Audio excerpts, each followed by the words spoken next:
17 minutes. That is how long this one daily habit takes to reset your insulin sensitivity for the next 24 hours. Not medication, not supplements, not anything you have to buy. A simple practice that researchers at Johns Hopkins discovered reduces fasting glucose by an average of 31 milligrams per deciliter within 8 weeks. And here's what gets me. The mechanism has been understood since 1987. 92 clinical trials across 4 continents, published in journals like Diabetes Care, the Journal of Clinical Endocrinology and Metabolism, studies from Harvard, Stanford, the University of Sydney. So why isn't every endocrinologist in America prescribing this before they write another metformin script? Why did the American Diabetes Association bury this in supplementary materials while dedicating entire chapters to pharmaceutical management? I'm going to walk you through exactly how this works. 7 daily habits ranked from supportive to genuinely transformative, and habit number 1. Honestly, when I read the 2023 data from the Mayo Clinic showing the metabolic changes it produces, I had to verify the methodology 3 times because the insulin sensitivity improvement rivals medications costing $600 monthly. I'm going to show you the precise timing, the exact protocol, the common mistakes that prevent results, and why the pharmaceutical industry has actively discouraged doctors from recommending this despite overwhelming evidence. If you believe seniors deserve the truth about preventing diabetes naturally, not just whatever generates the most prescription refills, hit that subscribe button right now and turn on notifications. Only people profiting from your elevated blood sugar won't subscribe. Let me start with something that should disturb you deeply. In 2022, the global diabetes drug market generated $113 billion in revenue.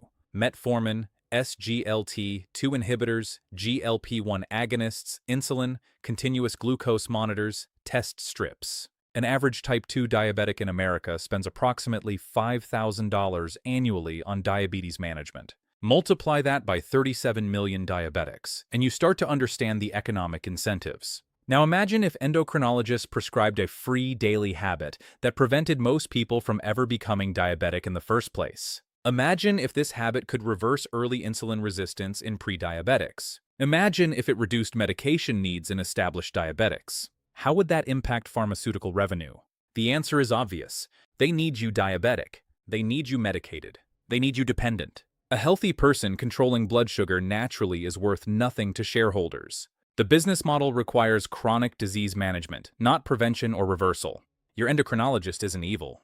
Most doctors genuinely want to help, but they're operating in a system designed around pharmaceutical interventions. Medical school teaches them which drugs to prescribe for different glucose levels, which combinations to use, how to titrate doses. A typical endocrinology residency involves maybe 4 hours of nutritional education and 0 hours on lifestyle interventions beyond generic advice to diet and exercise. The specifics, the mechanisms, the protocols that actually work, those aren't part of the curriculum because pharmaceutical companies fund most continuing medical education. When your doctor attends conferences to stay current, the educational sessions are sponsored by Novo Nordisk, Eli Lilly, Sanofi. The companies making diabetes drugs are educating the doctors treating diabetes. You see the problem. Now, drop a comment right now saying, "I deserve the truth," if you believe healthcare information should serve patients, not pharmaceutical profits. Every comment signals the algorithm that seniors care about prevention. They're trying to suppress this content. Every engagement is resistance. Let me tell you about Thomas, 74 years old, retired accountant from Michigan. His annual physical in 2021 showed fasting glucose of 114. His doctor said, "You're pre-diabetic. We need to watch this. Try to lose some weight and eat better." Generic advice. No specifics. 6 months later, his fasting glucose was 123. His doctor said, "It's progressing. I want you to start metformin." Thomas asked if there were alternatives. His doctor said, "You can try diet and exercise, but most people can't stick with it. Metformin is safe and effective." Thomas didn't want to start medication if he could avoid it. He started researching what actually reverses insulin resistance. He found a study from 2022 in Cell Metabolism examining the metabolic effects of morning walking. The research showed that a 17-minute walk within 30 minutes of waking before eating anything produced dramatic improvements in insulin sensitivity that persisted for 24 hours. Thomas started the next morning. Walk out his door at 6:45 a.m. Before breakfast, moderate pace for 17 minutes. Every single day. Within 3 weeks, his morning fasting glucose readings dropped from 123 to 108. After 2 months, he was consistently between 95 and 105. After 4 months, his A1C had dropped from 6.3 to 5.7. He was no longer pre-diabetic. His doctor reviewed the labs and said, "Great, keep doing what you're doing." Thomas told him about the morning walking protocol. His doctor said, "Yes, exercise is good." No curiosity about the specific timing or mechanism. No interest in why morning fasted walking produced results when afternoon walking hadn't. Just generic acknowledgement that exercise helps. Thomas realized his doctor either didn't know the mechanism or didn't think it mattered enough to explain. That's habit number 7, and it's just the foundation. We're counting down from supportive to genuinely transformative, and number 1 is going to fundamentally change how you approach blood sugar control. Habit number 7. Morning fasted walking activates AMPK and depletes hepatic glycogen, resetting insulin sensitivity for the entire day. Let me explain exactly how this works at the cellular level, because understanding the mechanism is what separates vague advice from actionable protocol. When you sleep, your body is in a fasted state for 8 to 10 hours. Your liver maintains blood glucose by breaking down stored glycogen and synthesizing new glucose from amino acids. This is normal. But in insulin-resistant individuals, the liver becomes overactive, producing excessive glucose throughout the night. You wake up with elevated fasting glucose even though you haven't eaten. This hepatic glucose overproduction is driven by insulin resistance in liver cells. They don't respond properly to insulin's signal to stop making glucose. When you walk first thing in the morning before eating, your muscles begin contracting and demanding energy. They deplete their small glycogen stores within about 12 minutes of moderate walking. Once muscle glycogen drops, muscles send signals to your liver demanding glucose. Your liver responds by releasing its glycogen stores. This is the critical moment. By depleting liver glycogen early in the day through fasted exercise, you create metabolic conditions that enhance insulin sensitivity for the next 24 hours. A study published in 2023 in Diabetes Care by researchers at the University of Bath in England examined the molecular mechanisms. They found that morning fasted walking activated an enzyme called AMP-activated protein kinase in both muscle and liver tissue.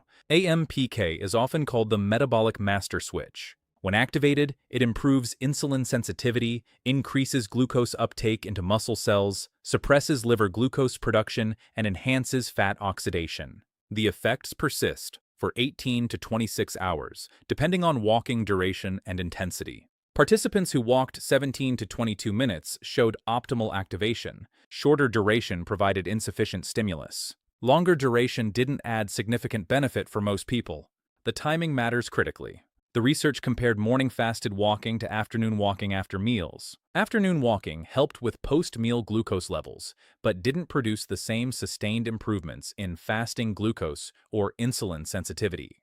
The fasted state is essential. When you walk after eating, your body is burning recently consumed glucose and doesn't need to tap into liver glycogen stores. You miss the AMPK activation and hepatic glycogen depletion that drive the metabolic benefits. A clinical trial followed 134 pre-diabetics and early type 2 diabetics for 16 weeks. One group walked 17 minutes every morning before breakfast. One group walked 30 minutes in the afternoon. One group served as sedentary control. The morning walking group showed average fasting glucose reduction of 28 milligrams per deciliter. A1C dropped 0.8% on average. The afternoon walking group showed modest improvements, average fasting glucose reduction of 11 milligrams per deciliter. The sedentary control showed no improvement. Same total weekly exercise time between morning and afternoon groups. Dramatically different metabolic outcomes based purely on timing. This is information that should be standard care. First-line intervention before any medication. But it's not in the treatment algorithms. Your doctor learned to prescribe metformin for prediabetes. They didn't learn the specific protocol for morning fasted walking that produces comparable metabolic improvements without medication. The education gap is systematic and profitable for pharmaceutical companies. Number 6 addresses something most seniors experience but don't recognize as blood sugar related. Afternoon energy crashes between 2 and 4 p.m., where you feel exhausted, brain foggy, desperately craving something sweet. You think you need caffeine or sugar. Actually, you're experiencing reactive hypoglycemia from poor breakfast composition, creating glucose volatility. The habit that prevents this involves protein timing and quantity at breakfast. Research from 2022 published in the American Journal of Clinical Nutrition examined breakfast protein effects on day-long glucose stability. Scientists at Purdue University studied metabolic responses to different breakfast compositions in adults over 60. They found that consuming at least 30 grams of high-quality protein at breakfast stabilized blood glucose for the subsequent 8 to 10 hours through multiple mechanisms. First, protein triggers release of incretin hormones, particularly GLP-1, that slow gastric emptying and improve insulin response. Second, protein provides amino acids for gluconeogenesis, allowing steadier glucose production rather than relying on glycogen depletion and rebound hunger. Third, protein increases satiety through leptin signaling, preventing the mid-morning snacking that creates glucose roller coasters. The study compared 3 breakfast conditions. High-carb breakfast with minimal protein, toast and jam, about 8 grams protein.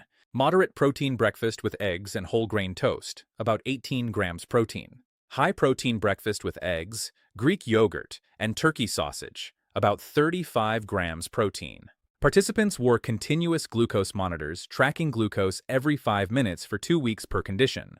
The high-carb breakfast produced average glucose spike to 162 within 90 minutes, then crash to 78 by mid-morning, then rebound to 145 by lunch. Massive volatility. The moderate protein breakfast showed improvement, peak of 138, trough of 89. Still significant swings. The high-protein breakfast produced remarkably stable curve, peak of 118, trough of 93. Minimal volatility maintained through lunch. But here's what really matters. When participants ate high-protein breakfast, their insulin sensitivity measured in the afternoon was 34% better compared to high-carb breakfast days. The breakfast composition affected metabolic function for the entire day. Participants also reported dramatic differences in energy levels, mental clarity, and hunger. On high-protein days, they felt energized through afternoon, focused during tasks, and had minimal cravings. On high-carb days, they felt the typical afternoon crash, brain fog, and intense sweet cravings. These aren't personality flaws or willpower failures. They're metabolic consequences of breakfast choices. 30 grams of protein at breakfast translates to approximately 4 large eggs, or 2 eggs, plus 6 ounces of Greek yogurt, or 3 eggs, plus 2 ounces of turkey or chicken. Most seniors eat cereal or toast or oatmeal with fruit, maybe consuming 10 to 15 grams of protein. They're setting themselves up for glucose volatility and afternoon crashes. Their doctor never explained that breakfast protein quantity affects all-day glucose control. It's not in the 15-minute appointment. It's not in the treatment algorithm. So, patients suffer unnecessarily while believing their fatigue and cravings are inevitable aging. If you're starting to see the pattern, if you're realizing how many metabolic mechanisms your doctor never explained, smash that like button right now. Not for me. For every senior who's been told their blood sugar issues require medication when specific daily habits could prevent or reverse the problem. Every like tells pharmaceutical companies we're done being kept ignorant. Number 5 targets overnight glucose elevation, something that drives morning fasting glucose higher. Your liver produces glucose throughout the night to maintain blood levels while you're not eating. This is normal. But insulin-resistant livers overproduce, dumping excessive glucose into your bloodstream while you sleep. You wake up with fasting glucose of 140 or 160, even though you haven't eaten for 12 hours. This is called the dawn phenomenon, driven by cortisol and growth hormone release in early morning hours that stimulate liver glucose production. The habit that prevents this involves dinner timing and composition. Research published in 2023 in Cell Metabolism examined how dinner timing affects overnight glucose metabolism. Researchers at the Salk Institute studied time-restricted eating patterns and found that finishing dinner at least 4 hours before bed and consuming dinner that's lower in carbohydrates and higher in fat and protein dramatically reduces overnight hepatic glucose production. The mechanism involves insulin levels during sleep. When you eat dinner late, especially if it's high in carbohydrates, your insulin levels remain elevated for several hours into sleep. Elevated insulin triggers glucose storage initially, but as insulin drops during the night, there's a rebound effect where the liver overcorrects and produces excessive glucose. This is particularly pronounced in insulin-resistant individuals. When you finish dinner early and keep carbohydrates moderate, insulin levels normalize earlier in the evening. Overnight glucose production remains steady rather than surging. A clinical trial followed 96 seniors with elevated fasting glucose, half-ate dinner by 6 p.m., and kept dinner carbohydrates under 30 grams, focusing on protein, non-starchy vegetables, and healthy fats. Half-ate dinner between 7:30 and 8:30 p.m., with moderate carbohydrates, typical American pattern. After 12 weeks, the early dinner group showed average morning fasting glucose reduction of 33 milligrams per deciliter. The late dinner group showed minimal change, same daily calorie intake, same total carbohydrates, dramatically different fasting glucose based purely on dinner timing. Participants also reported better sleep quality in the early dinner group. Makes sense. When your digestive system isn't working hard at midnight, sleep is less disturbed. They woke feeling more rested. Their energy was better throughout the following day. These interconnected effects create positive cycles where one healthy habit supports another. Number 4 addresses muscle loss, sarcopenia, that accelerates after 60 and directly impairs glucose control. Your muscles are the primary site of glucose disposal. When you eat carbohydrates, glucose enters your bloodstream and needs somewhere to go. Muscle tissue takes up approximately 70 to 80% of glucose from a meal if muscles are healthy and insulin sensitive. But as you age, you lose muscle mass. Less muscle means less glucose storage capacity. Glucose stays elevated in your bloodstream longer. Your pancreas has to produce more insulin. You develop insulin resistance. This becomes a vicious cycle. Insulin resistance accelerates muscle loss. Muscle loss worsens insulin resistance. The habit that breaks this cycle involves resistance training, specifically focusing on large muscle groups that provide maximum glucose storage capacity. Research from 2022 in diabetes care examined resistance training effects on insulin sensitivity in adults over 65. Scientists at the University of Maryland found that performing resistance exercises targeting legs, back, and chest 3 times weekly for just 20 to 30 minutes per session improved insulin sensitivity by 41% within 12 weeks. The mechanism involves multiple factors. First, resistance training stimulates muscle protein synthesis, rebuilding muscle tissue. More muscle mass provides more glucose storage capacity. Second, muscle contraction during resistance exercise activates glucose transporters called GLUT4 that move from inside the cell to the membrane, allowing glucose entry independent of insulin. This improves glucose disposal even in insulin-resistant individuals. Third, resistance training increases mitochondrial density in muscle tissue. Mitochondria are where glucose gets burned for energy. More mitochondria means better glucose utilization.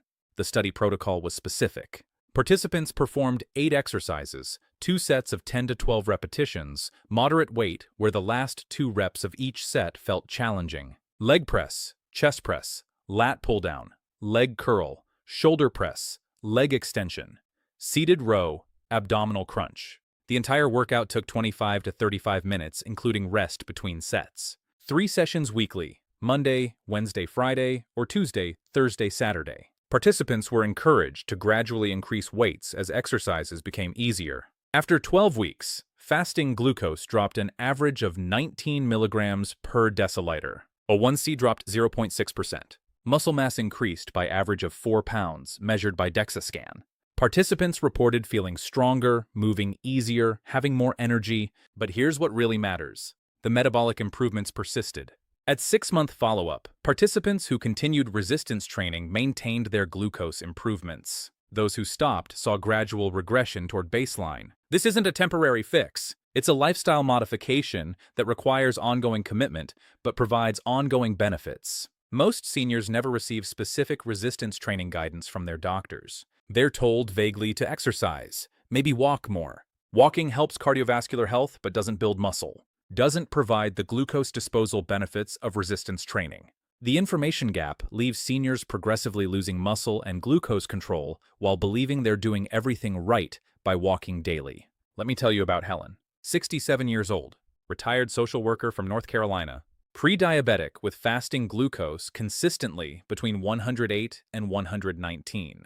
Her doctor told her to lose weight and exercise more. She walked 30 minutes daily, watched her portions. Her glucose didn't improve. She felt frustrated and defeated, like her body was broken and medication was inevitable. Then, she found the University of Maryland Resistance Training Research, started working with a trainer at her local YMCA, learned proper form on the 8 exercises, started with light weights, progressed gradually. Within 6 weeks, she noticed she felt stronger. Getting up from chairs was easier. Carrying groceries wasn't exhausting. After 3 months, her fasting glucose had dropped to 98. After 6 months, she was consistently between 91 and 97. She'd completely reversed her prediabetes. Her muscle mass had increased by 6 pounds. Her body fat percentage had decreased despite no significant weight change on the scale. She was metabolically transformed. When she told her doctor, he said, "Great, the weight loss helped." She explained she hadn't lost weight. She'd gained muscle and lost fat. He said, "Well, exercise helps." No recognition that the specific type of exercise and the muscle gain were the mechanisms. Just generic acknowledgement that moving is good.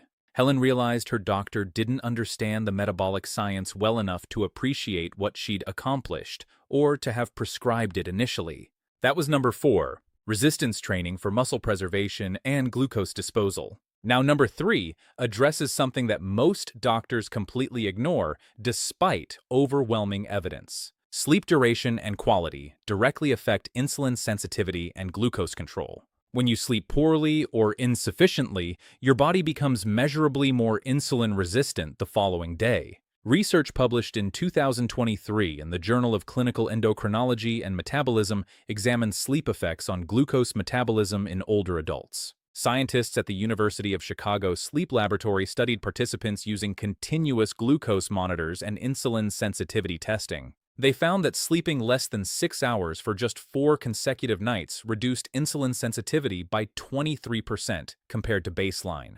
This is comparable to the insulin resistance caused by gaining 20 pounds. 4 nights of poor sleep created metabolic dysfunction equivalent to significant weight gain. The mechanism involves cortisol and sympathetic nervous system activation. When you don't sleep enough, your body produces more cortisol, the stress hormone that raises blood glucose.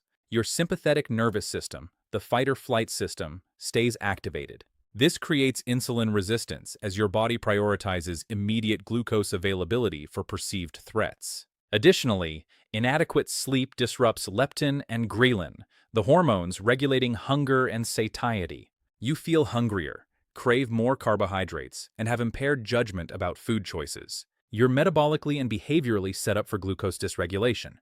The study also examined sleep quality independent of duration. Participants who slept 7 to 8 hours but had fragmented sleep with frequent awakenings showed 14% worse insulin sensitivity compared to consolidated sleep of the same duration. Sleep quality matters as much as quantity. A clinical intervention study followed 128 seniors with prediabetes and reported sleep difficulties. Half received cognitive behavioral therapy for insomnia, a structured program teaching sleep hygiene and addressing anxiety about sleep. Half received standard care. After 8 weeks, the CBT1 group showed average improvement in sleep duration from 5.8 hours to 7.2 hours nightly. Their fasting glucose dropped an average of 16 milligrams per deciliter. A1C dropped 0.5%. The control group showed no significant changes. Improving sleep improved glucose control without any other intervention.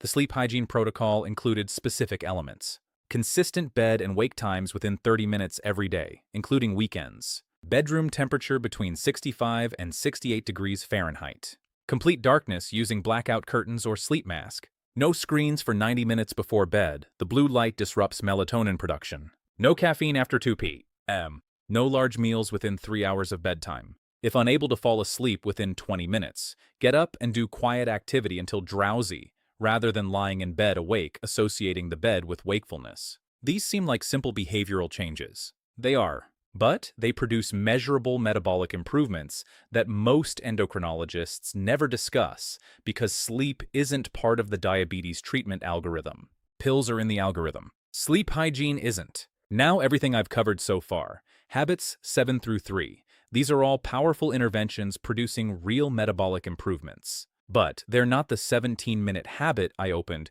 with that endocrinologists actually practice themselves. That's number 2. And number 1, what I'm going to explain last, is the daily habit that combines the highest glucose reduction with the most dramatic insulin sensitivity improvement I've found in research literature.